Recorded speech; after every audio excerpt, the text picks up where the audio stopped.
Detective Simone Washington rolled her shoulders, trying to ease the tension that had built up after 6 months of undercover work. The narcotics case she was working on was draining her in ways she hadn't expected when she first took the assignment. She glanced at the clock on her dashboard, 4:37 p.m. She had just enough time to swing by her apartment, change clothes, and meet her handler at the usual spot. Her old Toyota Camry hummed along the streets of Westside. She'd deliberately chosen this car for undercover work. It blended in, didn't draw attention. The tinted windows were a bonus, giving her some privacy in a job where she was always watching and being watched. Today, she was dressed down in worn jeans, a navy hoodie, and her favorite sneakers that had seen better days. Her service weapon was secured at her ankle, and her badge was tucked away in an inside pocket, present but invisible, just like her real identity these days. As she turned onto Maple Street, just 2 blocks from her apartment building, she noticed the flash of blue lights in her rearview mirror. Simone let out a heavy sigh, glancing at her speedometer. She wasn't speeding. Her registration was current. Taillight maybe. Whatever it was, this was the last thing she needed today. She pulled over properly, positioning her car close to the curb. Through her mirror, she watched the officer step out of his patrol car. Even from this distance, something about his walk, stiff, almost aggressive, put her on alert. 6 years on the force had taught her to read body language, and this officer was approaching her vehicle like she was already a problem. Simone did what she always did when pulled over while undercover. She kept her hands visible on the steering wheel, lowered her window, and waited. The man who appeared at her window was Officer Reynolds. She recognized him from the precinct, though they'd never formally met. What she did know about him came mostly from break room gossip, that he worked this neighborhood hard, that he had a reputation for cleaning up the streets with methods that sometimes raised eyebrows. License and registration, Reynolds demanded without introduction, his hand already resting on his holster. His eyes scanned the interior of her car suspiciously. "May I ask why I'm being pulled over, officer?" Simone asked politely, maintaining eye contact. She knew her rights, both as a citizen and as a fellow officer. Reynolds' jaw tightened. "I said license and registration first." The edge in his voice was unmistakable. "I understand. I'd just like to know what traffic violation I committed." Her tone remained respectful but firm. "You were driving erratically," he snapped, though Simone knew that wasn't true. She'd been driving especially carefully, as she always did when coming back from undercover locations. "I'm going to reach for my registration in the glove compartment now," she said clearly, moving her hand slowly from the steering wheel. "Keep your hands where I can see them." Reynolds suddenly barked, his stance widening. "Step out of the vehicle." Simone felt her heart rate pick up, not from fear, but from a growing realization. This wasn't about a traffic violation. She'd seen this kind of stop before, had even reviewed body cam footage of similar incidents during training seminars on racial profiling. The difference was, she'd never been on this side of it. "Officer, I'm just reaching for my registration as you requested," she tried again. "Out of the car. Now." Each word came out like a separate command. An older couple walking their dogs slowed their pace, watching the scene unfold. From an apartment window across the street, someone held up a phone, likely recording. Simone noticed all of this in her peripheral vision, the detective in her cataloging witnesses even as the situation spiraled. She carefully opened the door and stepped out onto the pavement. The afternoon sun felt suddenly hotter on her skin. 6 months of undercover work could be jeopardized in the next few minutes, but that wasn't what worried her most. It was the look in Reynolds' eyes, like he'd already decided who she was and what she deserved before she'd said a single word. "Turn around, hands against the vehicle," Reynolds ordered, unclipping his handcuffs. Simone complied, her mind racing through options. She could reveal her identity now, but that risked her cover if anyone from her case happened to drive by. Or she could let this play out and file a complaint later. Neither option seemed good as Reynolds moved closer, the metal of his handcuffs catching the sunlight. What had started as a routine drive home was quickly becoming anything but routine, and Detective Washington knew the next few moments would determine everything that followed. Simone's back pressed against her car as Officer Reynolds approached. The heat from the metal seeped through her thin hoodie. She could feel the eyes of neighbors watching from their porches and windows. Someone across the street was definitely recording now, their phone held high above the bushes that lined their front yard. "Spread your legs," Reynolds ordered, his voice carrying down the quiet street. "Wider." Simone complied, keeping her face neutral despite the anger building inside her. 6 years on the force had taught her how to handle difficult situations, but being on this side of police authority was different. Every instinct told her to reveal her badge now, but years of undercover training held her back. If anyone connected to her case saw her being identified as law enforcement, months of work could collapse in seconds. "I still don't understand what traffic violation I committed," she said calmly, her words measured. Reynolds ignored her question completely. "Any weapons or anything that could stick me?" "No weapons," she lied, knowing her service pistol was still secured at her ankle. Another calculated risk, admitting to a weapon now would escalate the situation further. His pat-down was rough and crossed professional boundaries. His hands lingered too long in certain areas, and Simone bit the inside of her cheek to keep from reacting. She'd seen this behavior before, had even reported fellow officers for similar conduct. The difference was, those reports often disappeared into the system, buried under paperwork and the unspoken code that protected bad cops. "Where were you coming from?" Reynolds demanded, stepping back slightly. "I was visiting a friend," Simone answered, the cover story coming automatically. "A friend, huh? What's this friend's name?" "Am I being detained for a specific reason, officer?" Simone countered, turning slightly to face him. "Because if I'm not under arrest, I'm not obligated to answer questions about my personal life." Reynolds' face hardened. He stepped closer, using his height to loom over her. "You think you know the law better than me?" That attitude is exactly why these stops are necessary. "These stops," Simone repeated, unable to let the loaded phrase pass. "Don't get smart. Turn back around." The small crowd of onlookers had grown.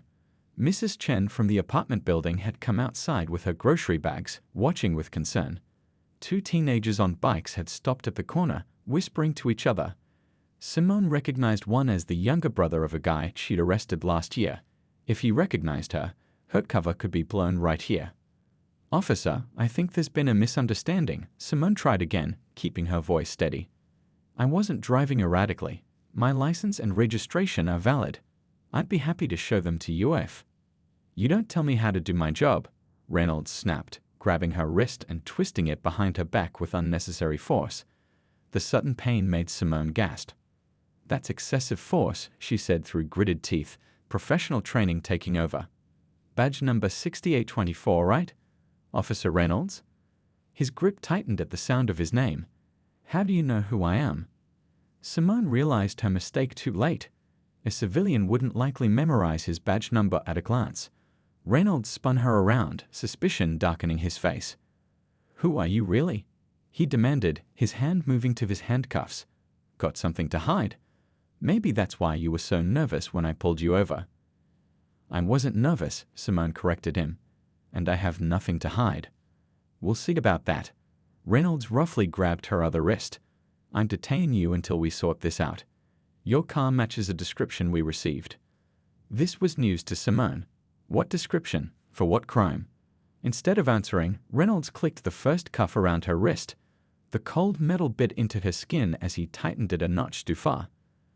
The crowd had grown larger now, and someone shouted something about recording everything. Another voice called out asking if she was okay. Reynolds ignored them all, focused entirely on Simone. "You people always think you know better," he muttered, just loud enough for her to hear. Always questioning authority. The phrase, "you people," hung in the air between them. In that moment, Simone knew this had gone far enough. She had a choice to make: protect her cover or protect herself. As Reynolds reached for her other wrist, she made her decision. The cold metal of the first handcuff bit into Simone's wrist. Reynolds yanked her arm, positioning it behind her back with more force than necessary.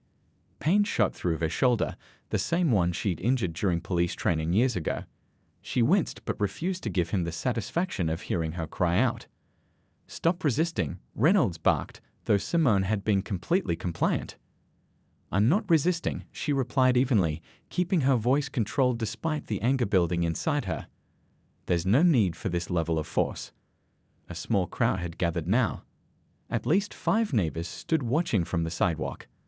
An older man with a walking stick shook his head in disgust. A woman in scrubs, probably just home from a hospital shift, had her phone out, recording everything. 2 delivery drivers had stopped their cars, engines still running as they watched the scene unfold. "Mind your business and move along," Reynolds shouted at the onlookers without taking his eyes off Simone. None of them budged. Simone felt Reynolds grab her other wrist. The decision moment had arrived. She could reveal her identity now or let this continue. If she showed her badge, her cover might be blown. If she didn't, this situation would only get worse. "Listen carefully, officer," Simone began, her voice quieter but firm. "You're making a serious mistake." Reynolds laughed, a short, dismissive sound. "That's what they all say.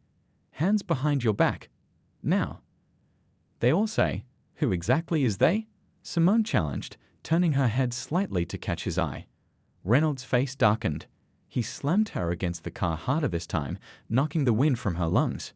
"You know exactly what I mean. You people always think you're above the law." The words hung in the air. Several gasps came from the growing crowd. The woman in scrubs stepped closer, her phone still recording. "Sir, is this really necessary?" the woman called out. "She hasn't done anything." "Stay back," Reynolds shouted, his free hand moving toward his weapon in a clear intimidation tactic. "Police business." Simone used the momentary distraction to steady herself. "Officer Reynolds," she said clearly, making sure everyone could hear his name. "My name is Detective Simone Washington. I'm with the Narcotics Division, badge number 8742. I'm currently working undercover. My credentials are in my left inside pocket." Reynolds froze for a split second, then laughed again, this time with a nervous edge. "Nice try. Let's see some ID then." "You've got me pressed against my car with one hand cuffed behind my back," Simone pointed out. "How exactly am I supposed to reach my pocket?" The crowd had grown silent, everyone straining to hear the exchange. A police siren wailed in the distance, growing closer. "She said she's a cop, man," someone in the crowd called out. "Check her ID." Reynolds' grip on Simone's free arm tightened. She could feel sweat beading on the back of his neck where his hand pressed against her skin. He was nervous now, uncertain. "This is your last warning," he said loudly, clearly performing for the crowd now. "Stop resisting and put your hands behind your back." "I already told you who I am," Simone repeated calmly. "My service weapon is holstered at my left ankle. My badge and ID are in my left inside pocket. You can verify everything with Captain Rodriguez at the 12th Precinct."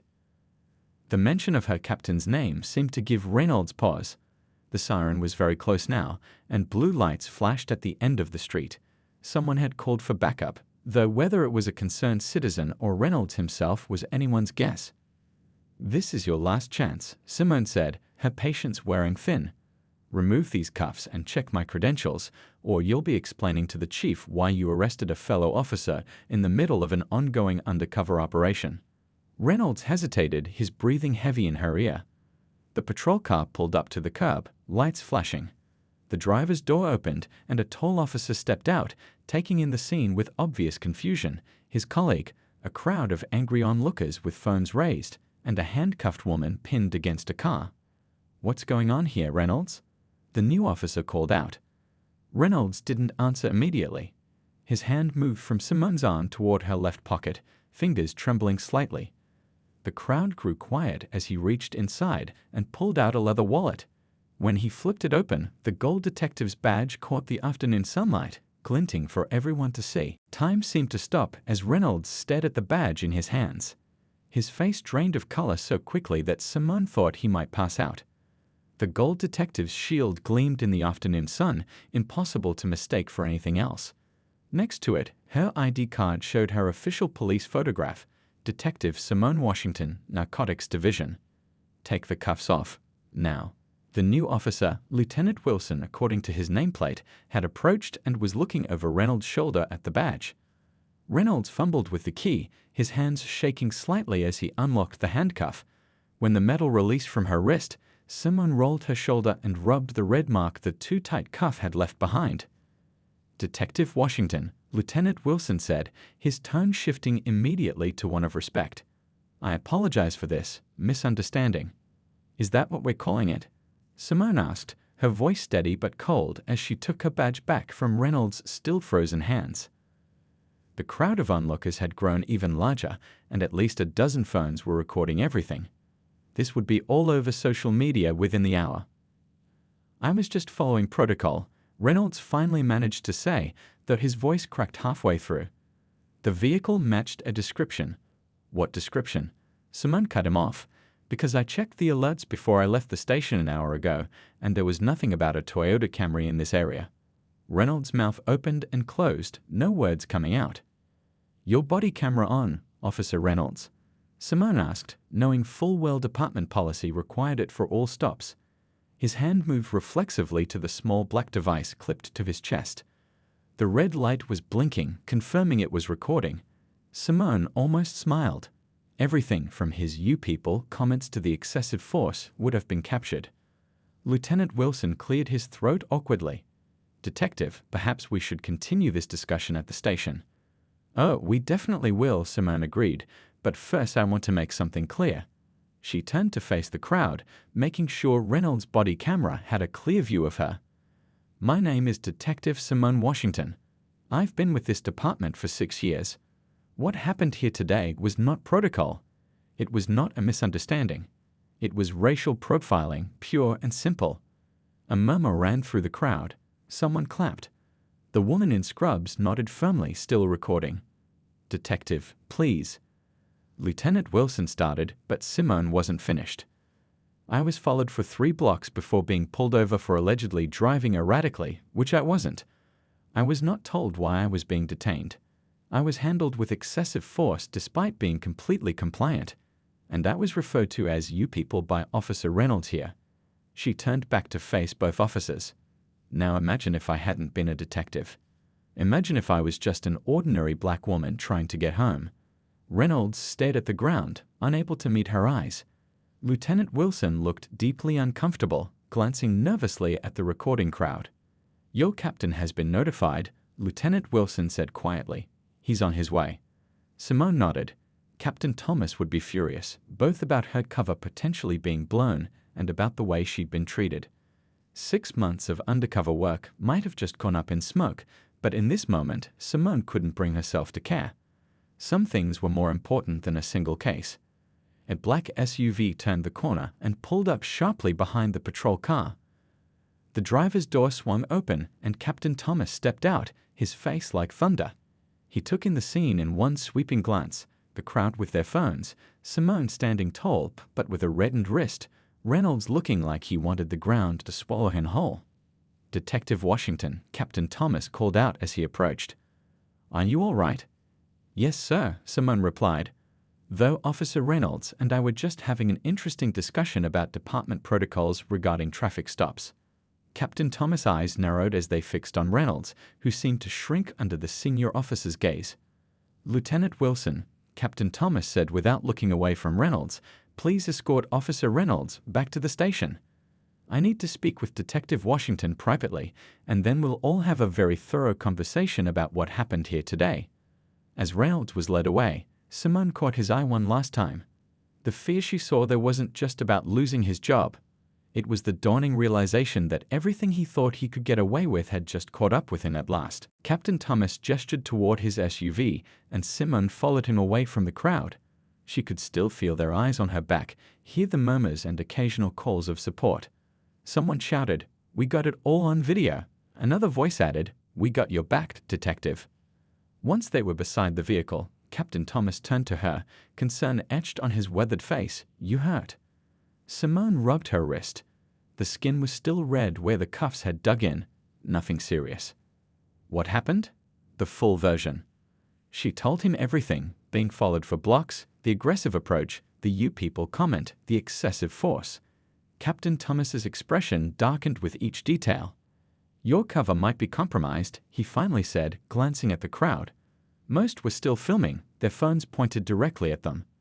I know. 6 months of work potentially ruined.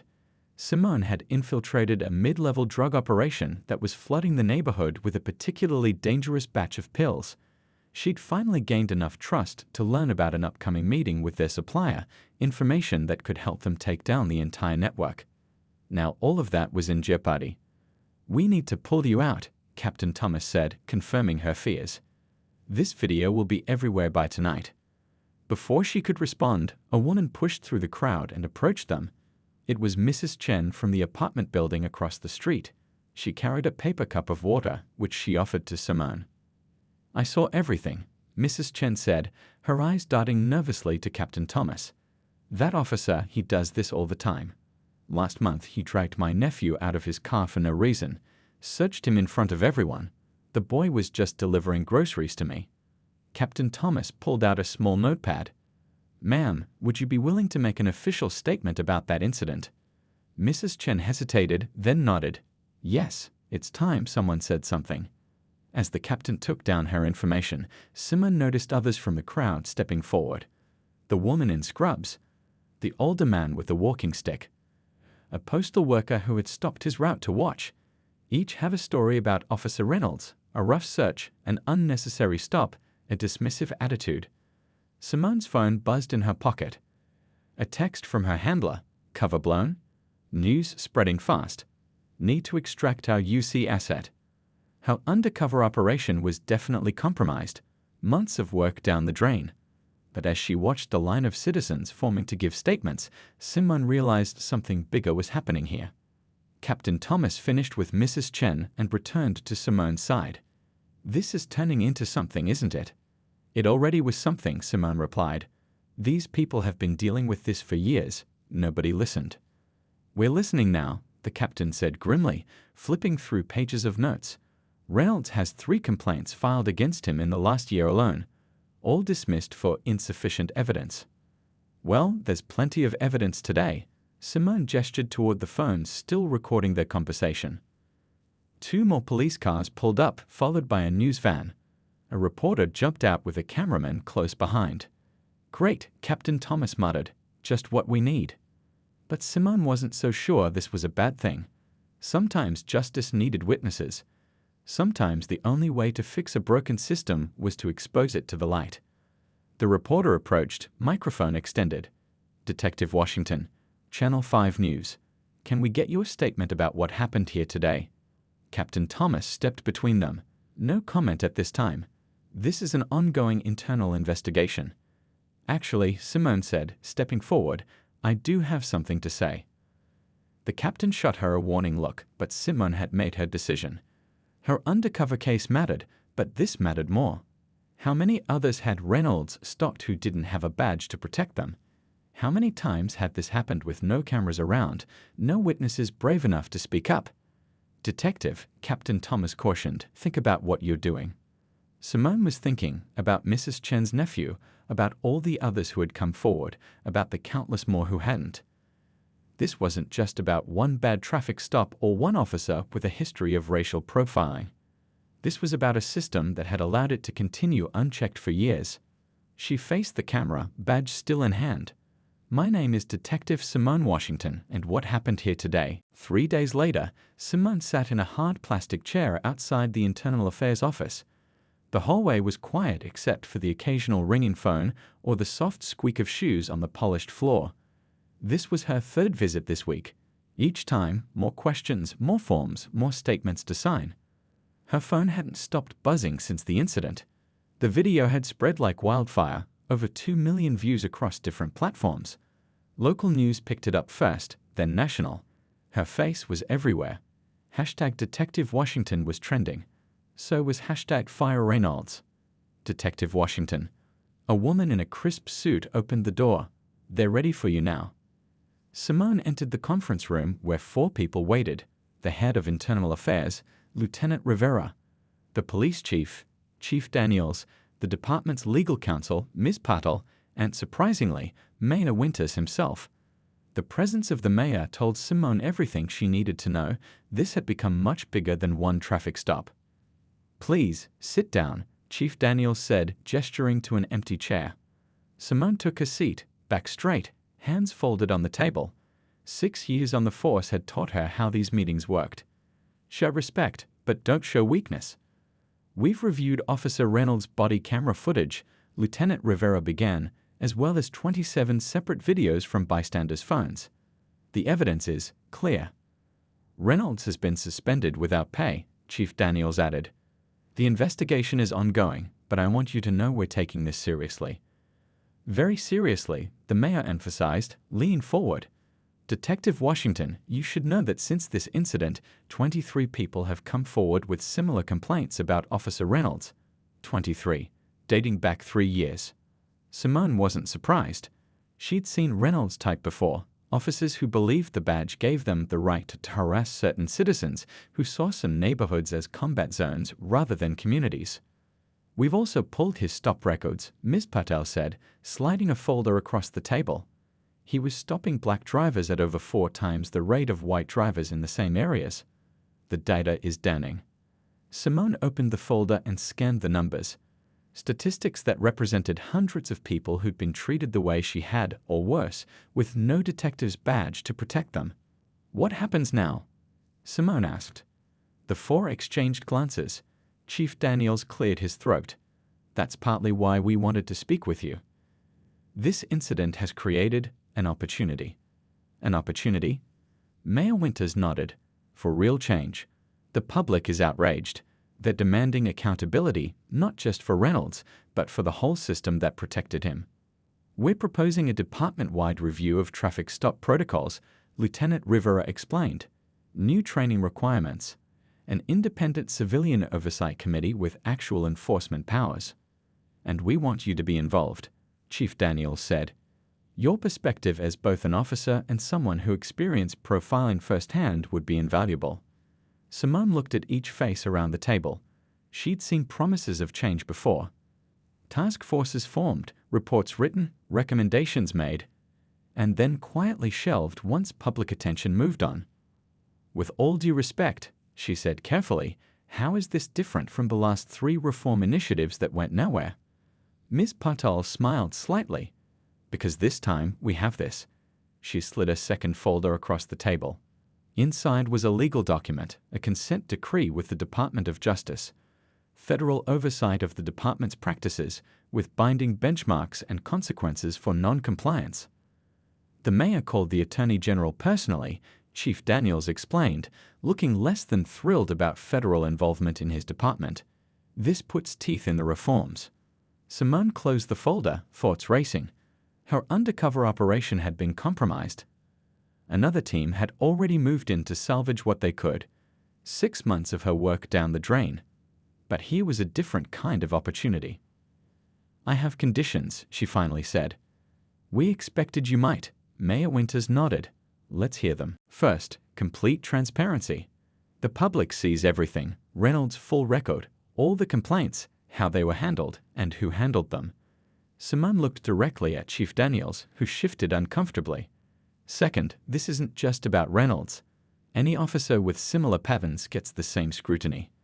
"That could be quite a few officers," Chief Daniels cautioned. "Exactly," Simone replied. "Third, I want to personally oversee the development of anti-bias training. And fourth," she took a deep breath, "full backlogs of civilian complaints against officers are reopened and reviewed by the new Oversight Committee." The room fell silent. Her demands were substantial, the kind that would unsettle the entire department hierarchy. Mayor Winters was the first to speak. "Those are significant requests, Detective." "This is a significant moment," Simone answered. "We can either use it to make real change, or we can let it become just another news cycle that everyone forgets in a month."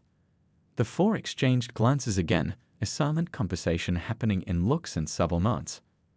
"All right," Chief Daniels finally said, extending his hand across the table. "We have a deal." 6 months later, Simone stood at the back of the community center as people filed in for the town hall meeting.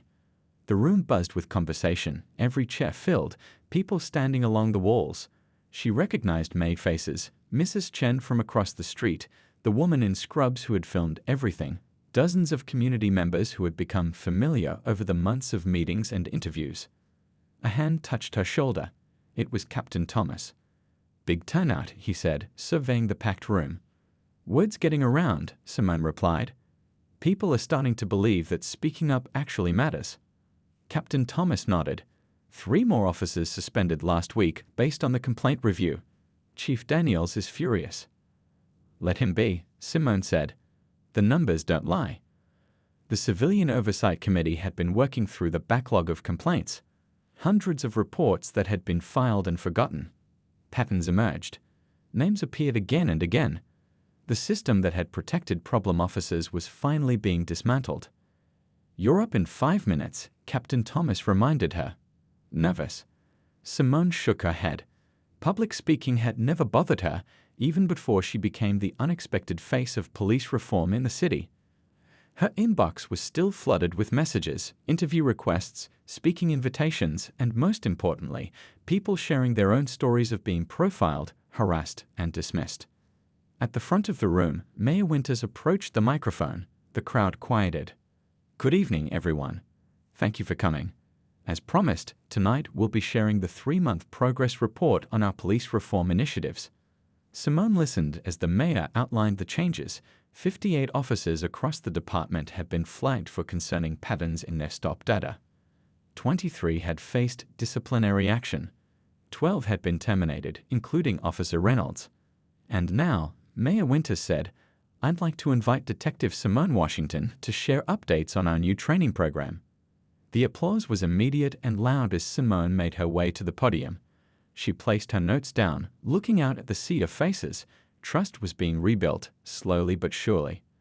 6 months ago, I was pulled over less than 2 blocks from my home, she began.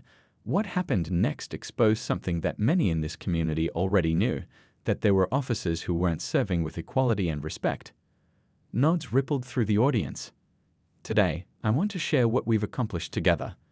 Every officer in the department has now completed the first phase of our anti-bias training program. Traffic stops are down 40% citywide, while actual arrests for serious crimes are up 12%. That means less harassment of innocent people and more focus on real public safety. She flipped to the next page of her notes. Body camera compliance is now at 98%, with automatic penalties for officers who fail to activate their cameras during stops. And most importantly, civilian complaints are now reviewed by independent evaluators, not just internal affairs. Mrs. Chen raised her hand during the question period. What about new officers?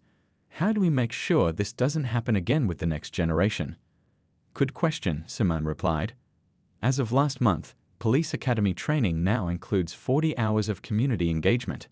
Recruits spend time in the neighborhoods they'll serve, not just patrolling, but meeting people, understanding local concerns, building relationships. We're changing what it means to protect and serve. After the meeting, as people lingered to talk, a young black woman approached Simone. She looked about 18, maybe a college student. Detective Washington, I just wanted to say thank you. I want to be a police officer, but I was having doubts about whether someone like me could really make a difference in the system. You proved it's possible. Simone smiled, remembering why all the late nights and battles with department leadership were worth it. What's your name? Taylor, the young woman replied. I'm applying to the academy next year. Here's my card, Taylor. Call me when you're ready. We need people who understand why this work matters. As the community center emptied, Simone stayed behind, helping stack chairs. Captain Thomas joined her. You know, he said quietly, when this all started, I thought your undercover work was the most important case in your career. Simone placed another chair on the stack. It wasn't even the most important case that day. Outside, the summer evening was warm. Neighbors chatted on the sidewalk, kids rode bikes in the street without fear. Officer Reynolds was gone, but more importantly, so was the system that had enabled him. As Simone walked to her car, the same Toyota Camry from that day, she passed the exact spot where she'd been handcuffed. What had started as one officer's mistake had become the catalyst for real change. Sometimes justice worked in unexpected ways. She'd lost an undercover case but gained something far more valuable, a community that finally felt heard, a department slowly healing its relationship with the people it served, and the knowledge that standing up for what's right, even when it's hard, especially when it's hard, was always the right call.